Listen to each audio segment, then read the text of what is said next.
Meus amigos, ontem, quarta-feira, rolou o maior barraco na Casa Branca.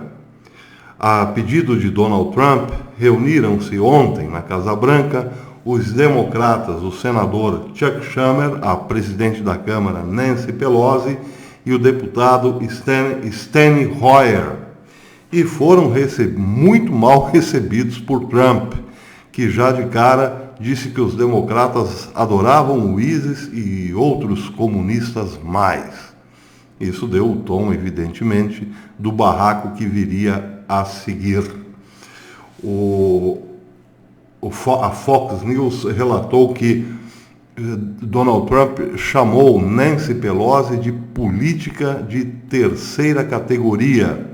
E Nancy Pelosi, depois que se retirou da reunião, falou aos repórteres no Jardim da Casa Branca, numa coletiva, que tem orado muito por Donald Trump, por sua segurança, pela segurança de sua família, mas que precisa também orar pela sanidade mental de Donald Trump. Esse foi o barraco. Os dois, Trump e Nancy Pelosi, acusaram-se de parafusos a menos. Trump disse que Nancy Pelosi estava completamente desequilibrada e Nancy Pelosi disse que Donald Trump está fora do juízo normal. Bem, o barraco, evidentemente, teve muito a ver com a questão da Síria, mas antes disso, antes dessa reunião, a Câmara votou negativamente a saída das tropas americanas da Síria. Sim, é verdade, elas ainda estão lá na Síria, mas apenas vendo a banda passar, estão inoperantes, esperando o avião que as leve de volta para os Estados Unidos, segundo ordens de Donald Trump. Acontece que a Câmara barrou, e aí Donald Trump exigiu uma reunião na Casa Branca com os principais representantes dos democratas. A reunião começou tensa e terminou ainda mais tensa, quando Donald Trump disse que Nancy Pelosi era uma política de terceira categoria, que adorava o ISIS e outros comunistas. Nancy Pelosi levantou-se, deu de dedo em Donald Trump, inclusive Donald Trump postou essa imagem, essa foto no seu Twitter e cascou fora, como se diz lá em Minas, cascou fora. Na coletiva ali, ainda nos jardins da Casa Branca, Nancy Pelosi então pegou pesado, disse que Donald Trump está fora do juízo normal. Bem, enquanto a conversa ficava bastante acalorada, enquanto Nancy Pelosi já preparava-se para se retirar no meio da reunião, o senador Chuck Schumer chamou o secretário de Defesa norte-americano Mark Esper de lado e fez-lhe algumas perguntas. A pergunta principal, a primeira pergunta que Schumer fez foi o seguinte: quantos soldados, eu coloco entre aspas, do ISIS já estão em liberdade? Trump ouviu a pergunta e disse: 100 ISIS estão em liberdade hoje, mas não se preocupem, porque são ISIS não muito perigosos. Foi a resposta de Trump. Não são muito perigosos. E a Turquia e a Síria vão cuidar dos que ainda estão prisioneiros. Bem, Schumer fez outra pergunta quando a temperatura subiu ainda mais e Nancy Pelosi levantou-se, deu de dedo e logo saiu. Schumer ainda fez outra pergunta a Mark Esper. Qual o plano dos Estados Unidos para esses ISIS, esses terroristas do ISIS em liberdade? E Mark Esper teria dito: não sei, não temos nenhum relatório a respeito. Bem, Schumer disse vocês estão vendo imagens, Chammer disse na coletiva nos Jardins da Casa Branca o seguinte, abre aspas, perguntei ao presidente qual era o seu plano para conter o ISIS. Ele realmente não tinha um. Ele disse que os turcos e os sírios protegerão os prisioneiros do ISIS. Eu disse, existe alguma evidência por parte da nossa inteligência, do nosso serviço de inteligência, de que os turcos e os sírios terão o mesmo interesse que os curdos, ou nós tínhamos, em manter o ISIS preso? Aí quem respondeu foi o Mark Esper, segundo Chammer.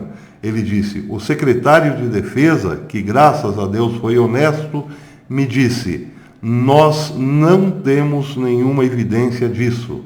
Então, eu concluí, como podemos pensar que isso é um plano? Bem, fora o barraco todo, a parte interessante da reunião foi exatamente essa. O senador Mark Chammer disse que os Estados Unidos não têm um plano para conter o ISIS.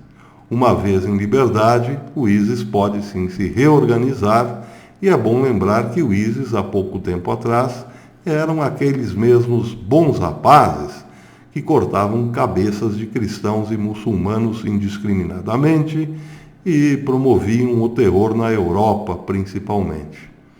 Pois é, essa é a parte muito preocupante da história.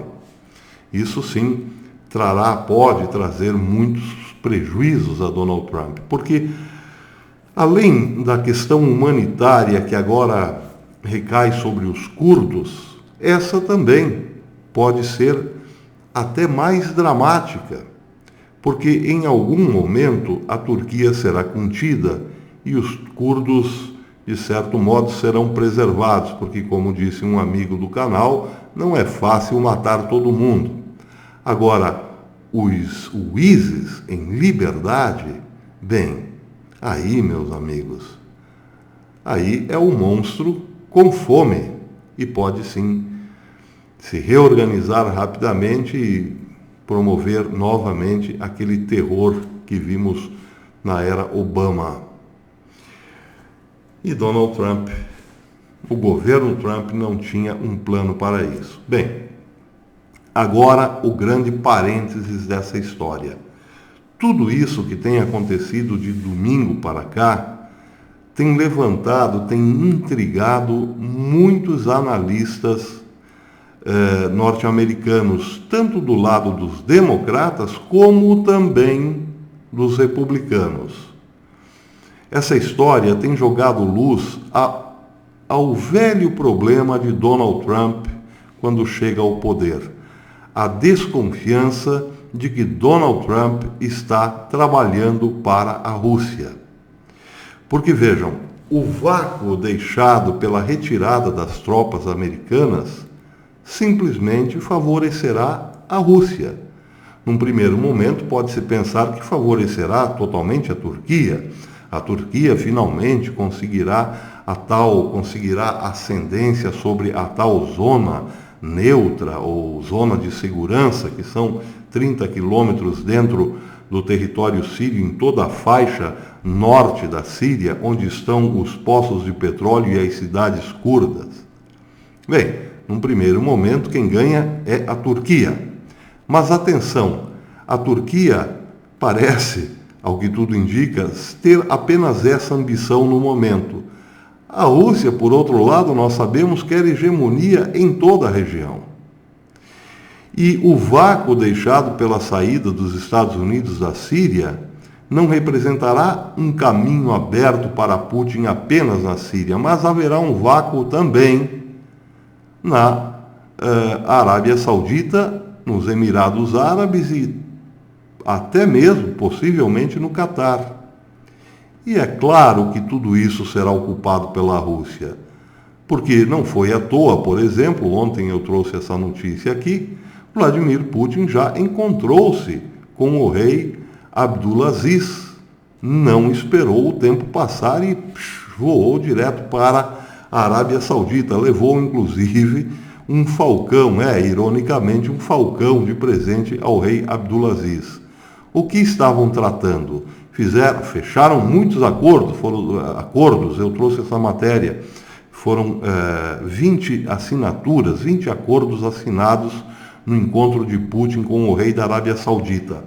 Mas o que hoje a mídia internacional, mas não a grande mídia apenas, muitos sites conservadores também estão especulando, é que, na verdade, o que Putin foi fazer na Arábia Saudita foi propor à Arábia Saudita a sua defesa atômica.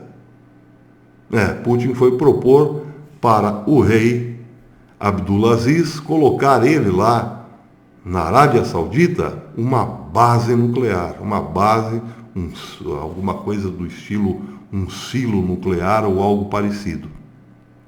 Isso, por enquanto, é especulação. De concreto mesmo é que a Arábia Saudita e a Rússia assinaram 20 contratos em várias áreas, tecnologia, eletricidade e assim por diante. Tudo isso é ocupação de espaço. E essa ocupação de espaço só é possível, claro, com a retirada dos Estados Unidos daquele palco. E é exatamente isso que tem intrigado hoje os analistas.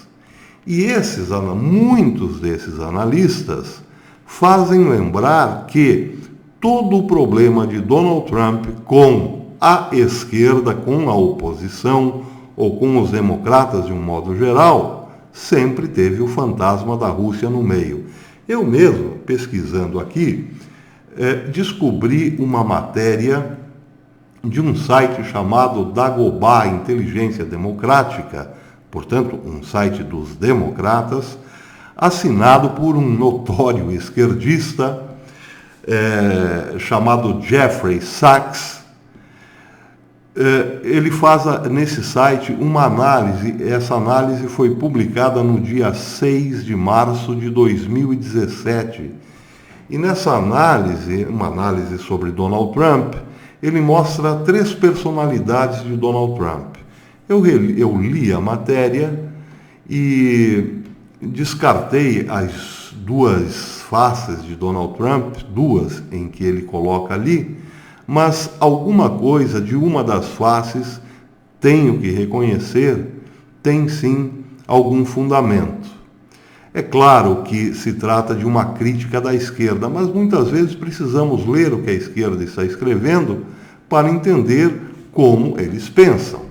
E nesse caso é importante, eu vou ler um pedacinho para vocês dessa matéria, ela está aqui, a matéria intitulada Os 3 Trump, é importante para ver se alguma coisa nos joga luz, alguma compreensão ao que está acontecendo. Ele começa dizendo na matéria o seguinte: nunca na história recente uma mudança de liderança atraiu tanta atenção e especulação quanto a ascensão de Donald Trump à presidência dos Estados Unidos. Veja, isso aqui é um texto do começo da era Trump, março de 2017. Ele segue dizendo: para entender o que essa mudança significa e o que ela promete, é preciso desvendar 3 mistérios, porque existem 3 versões de Donald Trump. O primeiro Trump é amigo do presidente russo Vladimir Putin. O entusiasmo de Trump por Putin é a parte mais consistente de sua retórica. A despeito de uma visão de mundo que considera os Estados Unidos como uma vítima de potências estrangeiras, China, México, Irã, União Europeia, a simpatia de Trump em relação a Putin brilha intensamente. Bem, tudo isso aqui é blá blá blá, pode ser completamente desconsiderado, mas o que vem a seguir é bastante interessante. Ele diz: há quase certamente uma história de bastidores aqui que poderia destruir o governo Trump se alguns dos rumores escabrosos forem confirmados. Sabemos agora que algumas datas chaves e detalhes importantes do infame dossiê sobre as relações de Trump com Putin, reunidos por um agente de inteligência britânico, foram confirmados. Na verdade, não foram, porque 2 anos depois dessa matéria, todo o trabalho de pesquisa, de investigação feito sobre isso, não acusou Trump diretamente.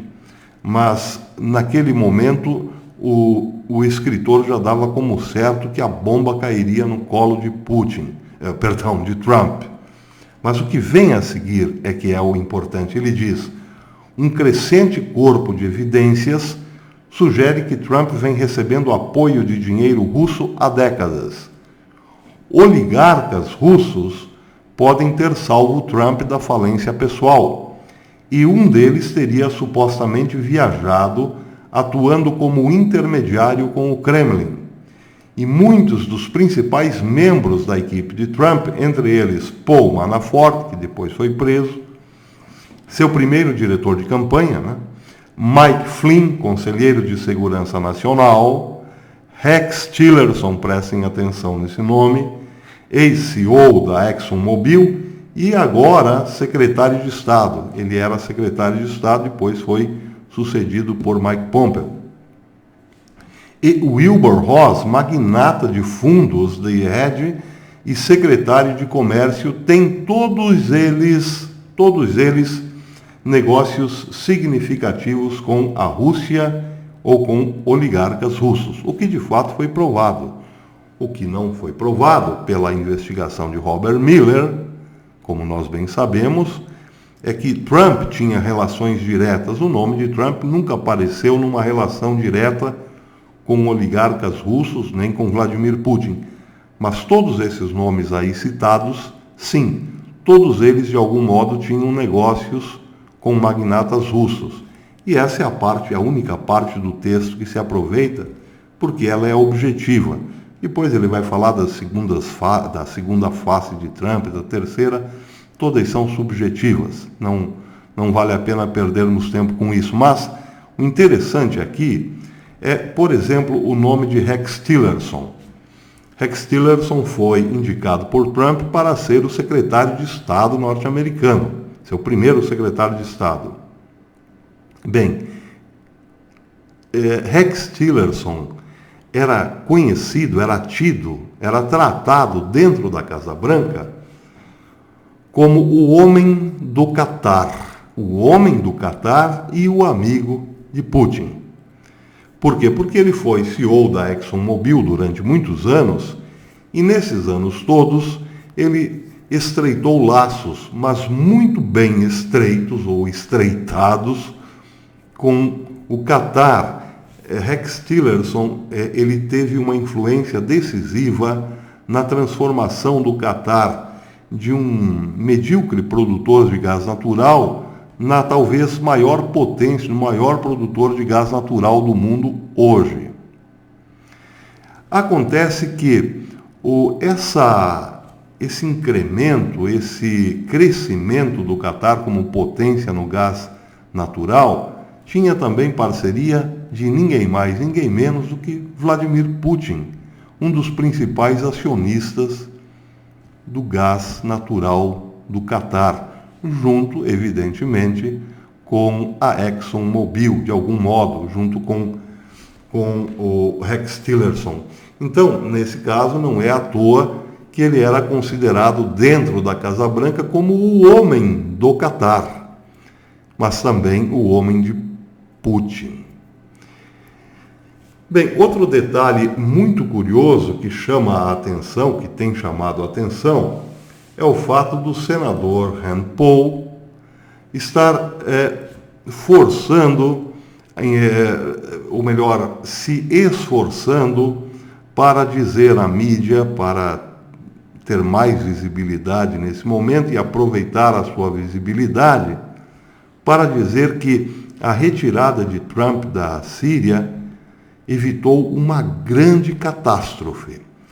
Essa matéria, por exemplo, é bastante elucidativa. Ela saiu no site conservador Breitbart News, dizendo o seguinte, exclusivo, a matéria é do dia 15. Rand Paul disse, Trump evitou um desastre ao retirar-se da Síria. Bem, o que diz a matéria? Começa dizendo o seguinte, o senador Rand Paul falou com Alex Marlow, apresentador do Breitbart News Daily, ao lançar o seu livro, no lançamento do seu livro, The Case Against Socialism, no qual ele narra os horrores do socialismo ao longo do século XXI. Bem, Paul, um não intervencionista e defensor da política externa americana, a política American First do presidente Trump, aplaudiu a retirada de Trump da Síria. O senador do Kentucky disse que acredita que a retirada de Trump da Síria é totalmente consistente com sua visão de política externa. Ele disse também que acha que o presidente evitou um desastre e que se 50 soldados americanos tivessem sido mortos, você poderia imaginar a resposta que Trump teria politicamente nos Estados Unidos. Então, na verdade, ele está dizendo o seguinte: a retirada de Trump da Síria evitou um desastre não de vidas humanas, mas um desastre político do próprio Trump. Ele está apoiando, evidentemente, usando como argumento a sobrevivência política dos republicanos por causa da retirada dos Estados Unidos lá do Oriente Médio, da Síria. Se 50 soldados americanos morressem, Trump certamente perderia a eleição. Essa é a lógica de Rand Paul. Bem, Rand Paul está insistindo em se fazer ouvir, nesse caso agora, em que os ânimos estão acirrados pela América, por causa da saída de Trump, por causa do abandono de Trump aos curdos.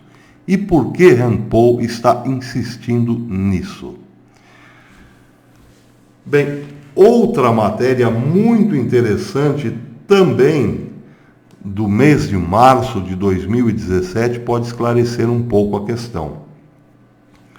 No mês de março de 2017, o site O Político mostrou uma treta, um barraco público entre o falecido senador John McCain e o próprio Rand Paul. McCain disse em público que Rand Paul agora trabalhava para Vladimir Putin. Vejam por quê. Rand Paul, houve uma votação para ver se os Estados Unidos admitiam a entrada de Montenegro na OTAN. Rand Paul votou contra, não aceitava a entrada de Montenegro na OTAN. A entrada de Montenegro na OTAN, naquele momento, representava a salvação de Montenegro do poder da Rússia. Vladimir Putin não tinha nenhum interesse em perder Montenegro, ou melhor, perder a sua ascendência sobre Montenegro. E aí, Putin contou evidentemente com o voto negativo de Rand Paul. E foi justamente nesse momento que McCain o acusou publicamente, de estar trabalhando para Putin. Pois é, pode-se dizer muita coisa sobre o falecido senador McCain, que era meio mole, que era fraco, que deu mole na disputa pela presidência com Barack Obama, que não foi na jugular de Obama, não insistiu na nacionalidade de Obama e tudo mais. Mas não se pode negar que foi um patriota. Aliás, McCain morreu com honra de herói de guerra. Ele foi prisioneiro, inclusive, no Vietnã. Um autêntico americano, um autêntico patriota, um autêntico republicano. E vejam, esse autêntico republicano morreu pedindo para que, quando soube que tinha poucos dias de vida pela frente, pediu expressamente, inclusive por escrito, que Donald Trump não fosse no seu velório. Algo muito duro, muito dramático. McCain sabia que não teria muito tempo e se ele morresse durante a presidência de Trump, não queria a visita, não queria a presença de Trump no seu velório.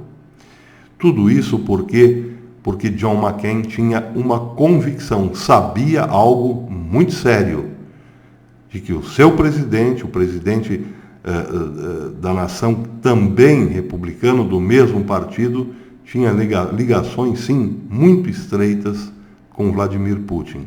É isso que os analistas hoje, colocando as luzes do passado sobre os acontecimentos presentes, têm deduzido.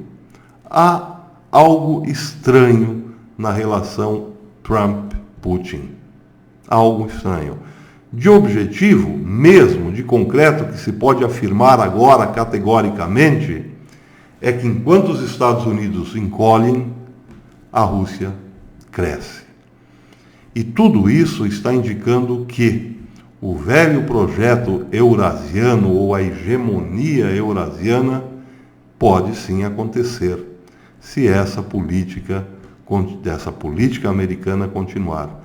Ceder espaço para a Rússia, meus amigos, é ceder espaço para esse projeto eurasiano de poder. E amanhã depois podemos todos nós sim estarmos debaixo do tacão de Vladimir Putin. Agora, um detalhe. Muita gente também, dos analistas, tem dito o seguinte: tudo isso é de caso pensado entre Trump, sim, um acordo entre Trump e Vladimir Putin, porque a união dessas duas potências barraria o globalismo, barraria o governo mundial. Pois é.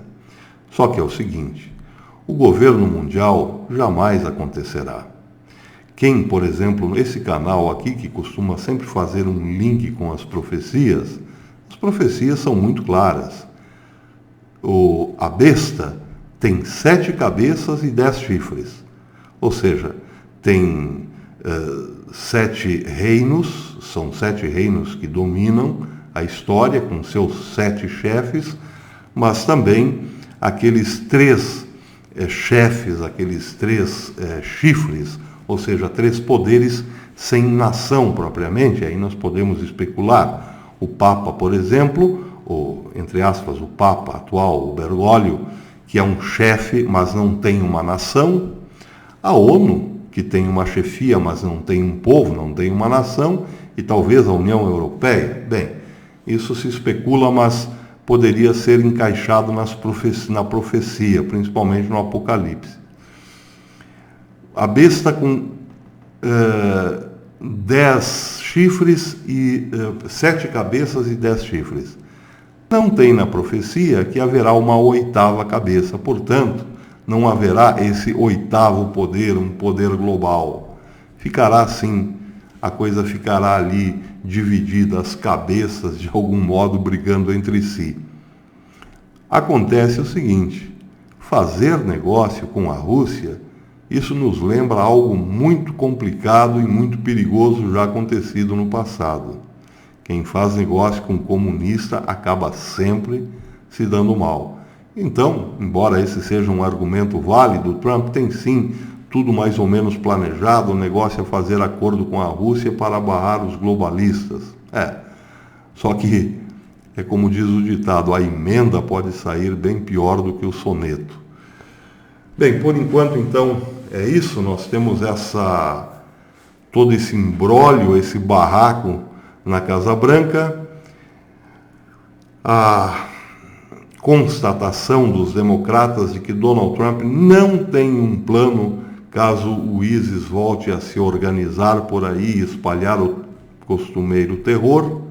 E também não tem um plano, menos ainda, tem um plano para os curdos. Estados Unidos encolhendo e a Rússia crescendo. E agora, volta novamente à cena a velha suspeita de que Donald Trump, de algum modo, trabalha em conjunto com Vladimir Putin.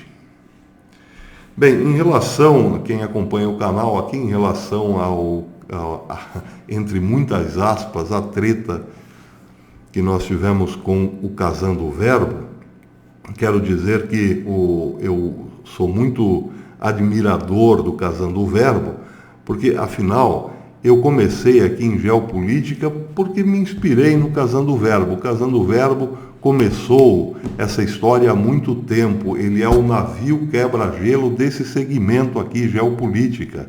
Foi o Jason Rosa, do Casando o Verbo, quem criou esse segmento aqui no YouTube. Muito pouco se falava, esporadicamente se falava. O Casando o Verbo é o primeiro canal dedicado exclusivamente à geopolítica. E eu acompanho o Casando o Verbo há muito tempo. E quando, por falta de outra possibilidade, tive que começar a tirar o pão aqui, ganhar o pão aqui no YouTube, não tive dúvidas. Vou fazer o que o Jason faz. Então, eu tenho um profundo respeito pelo canal Casando o Verbo e mais ainda,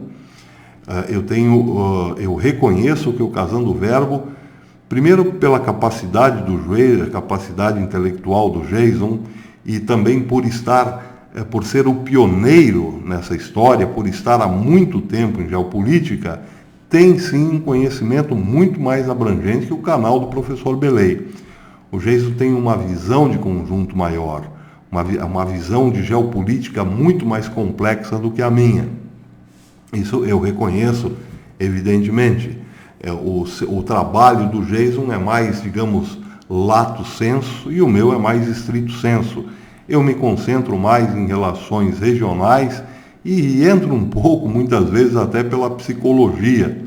Se bem que o Jason eu já vi também explorar um pouco esse viés. Mas o fato é esse, eu reconheço o canal Casando o Verbo tem uma abordagem muito mais complexa, muito mais elaborada. Agora, a nossa discordância é natural. Nós discordamos sobre algo muito pontual. Nas grandes linhas, nos grandes traços, eu me considero, eu comungo das mesmas ideias do Jason. Aliás, muito mais do que isso, nós temos o mesmo Deus, temos os mesmos valores morais e, de modo geral, temos a mesma visão de mundo. Somos contra os mesmos inimigos, para resumir a conversa. Mas temos divergências, evidentemente. Graças a Deus temos divergências. Porque seria impossível não ter nesse tema geopolítica. Eu, como já mostrei para vocês, eu tenho me dedicado muito na questão filosófica ao problema do objeto, a complexidade do objeto. E eu já disse aqui em outras oportunidades que todo objeto o objeto é muito difícil que um objeto se torne unanimidade para dois sujeitos que o observam. Cada um vê o objeto a partir de um ponto e é muito difícil a concordância total. Essa é a questão própria da complexidade do objeto. Agora imaginem em relação a algo infinitamente mais complexo que é a geopolítica do que qualquer outro objeto. É um terreno minado, um fenômeno de constante mudança, as coisas mudam a cada momento, portanto é praticamente impossível que duas pessoas analisando este objeto acabem concordando em tudo. O mais fácil é discordarem de quase tudo. Nós não discordamos de quase tudo porque temos essas linhas gerais, comungamos essas mesmas linhas gerais. Eu recebi um e-mail, dois ou três e-mails, se não me engano, mas um especialmente de um amigo que dizia: procura o Jason, faça um hangout para vocês se acertarem e falarem a mesma coisa. Não, por favor, eu acho que nem eu, nem o Jason, nem eu desejaríamos algo assim, porque o bom é isso mesmo. O bom é que nós consigamos ou conseguimos discordar, mas dentro, evidentemente, de uma cordialidade, de uma amizade, porque não tem como concordar em tudo. E é bom ter essa... eu acho que na nossa discordância nós acabamos ampliando o leque, dando mais, digamos, mais riqueza nas informações. Se falássemos a mesma língua, para que dois canais? Um só seria o suficiente. Temos visões diferentes sobre muitas coisas, o que é absolutamente normal. Agora, estou falando tudo isso porque eu queria registrar algo aqui muito importante. Bom, tudo isso vocês já sabem, mas algo muito importante. Eu acompanhava o Casando o Verbo, tinha muito respeito pelo canal, mas a partir de ontem eu passei a ter uma admiração especial pelo Jason Rosa. Pelo seguinte, porque depois daquela divergência ele escreveu, foi lá na comunidade, fez um texto falando, olha, Belê, o canal aqui é aberto a críticas, eu aceito sim, muito obrigado pela crítica, só que é o seguinte, eu mantenho a minha posição. A partir daquele momento eu vi realmente a grandeza moral desse ilustre Jason Rosa, porque se vocês estão lembrados, o canal Casando o Verbo tem simplesmente o dobro de inscritos que o canal aqui do professor Belê. E é muito mais antigo, é o primeiro.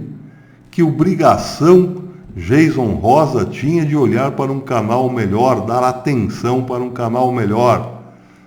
Nenhuma, um canal menor. Nenhuma. O fez porque é um sujeito de muita grandeza, uma pessoa especial. E eu fico muito feliz, hoje eu já respeitava o Jason, agora eu o admiro mesmo. E fico muito feliz que a gente acabou tendo uma pequena treta aí, uma discordância, porque isso de fato, aquela relação fã e ídolo ficou um pouco mais orgânica agora. Eu agradeço muito ao Jason, a sua elegância, a sua grandeza. Jason, um grande abraço, um beijo no teu coração e muito obrigado, irmão. E que Deus te abençoe sempre e cada vez mais. Que o teu canal cresça e muito, porque você é realmente muito importante, você é um desses que realmente faz a diferença. Mas vamos seguir assim. A visão do Jason é muito diferente da minha em algumas coisas, e esse é que é o barato da história. Porque, como disse, no geral, a gente pensa igual, nas questões mais fundamentais da vida nós somos muito parecidos, sim. Então é isso, pessoal, agradeço ao Jason, peço desculpas também, porque vocês sabem, às vezes eu acabo me excedendo um pouco na crítica, mas nunca foi a minha intenção ofendê-lo, então, mas peço desculpas e agradeço muito a gentileza do Jason e agradeço muito a vocês também. Um grande abraço a todos e até depois.